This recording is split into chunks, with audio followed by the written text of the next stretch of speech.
Hi everyone! For today's video ay gagawa po tayo ng blueberry cheesecake. Enjoy watching!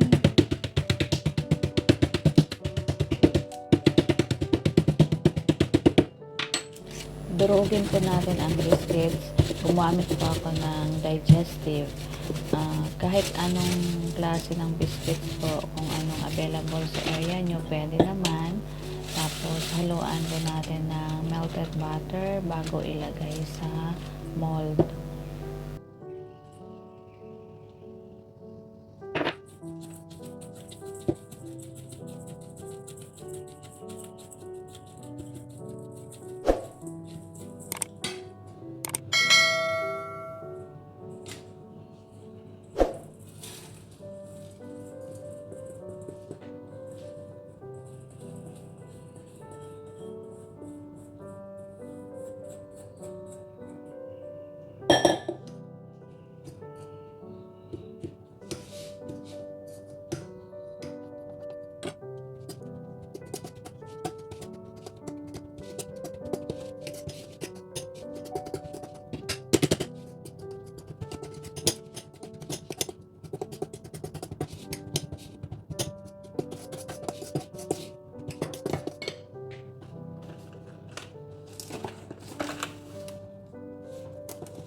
Gumamit po pala ako guys ng blueberry flavored yogurt at saka isang plain yogurt. Pwede naman pong puro plain lang or pwedeng with flavor. Depende po sa inyo kung anong gusto nyo.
After mapaghalo po ang cream cheese, yogurt, whipping cream, ilagay na po natin ang gelatin.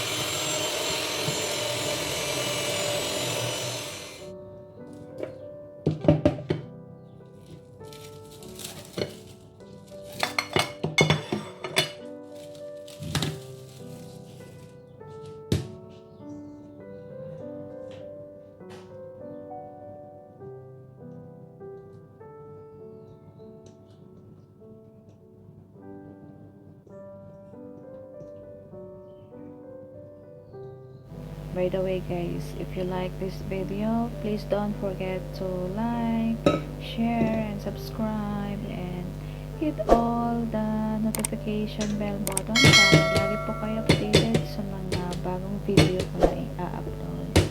Maraming salamat po.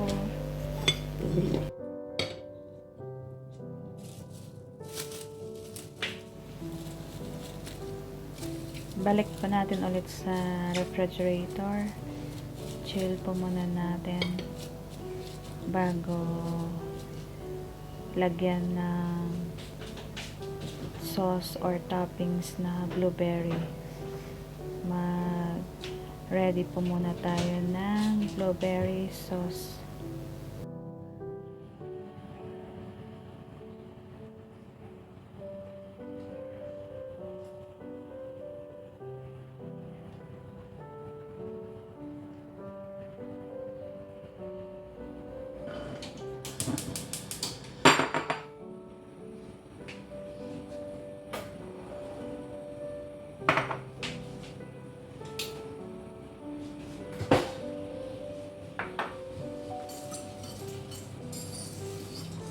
Lagay po natin ang blueberry at asukal sa kaldero, and then lutuin natin hanggang sa matunaw ang asukal, at i-add po natin ng lemon juice, and then durugin natin ng konti ang blueberry para lumawas po ang kanyang katas.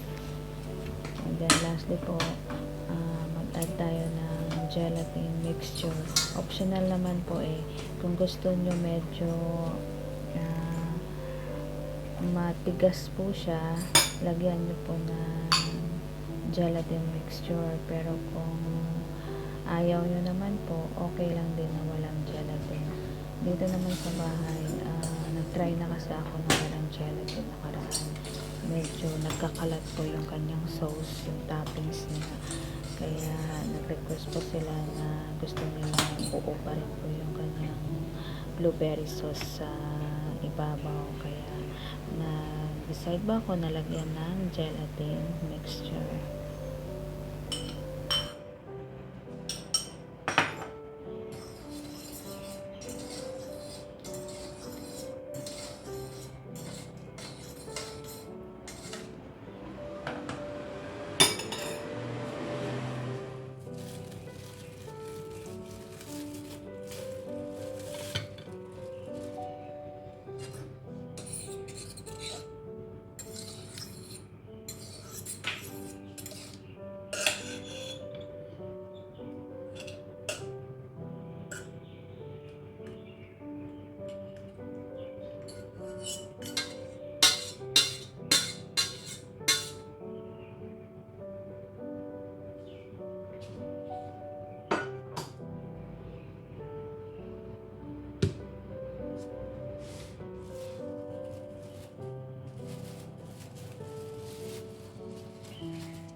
2,000 years later.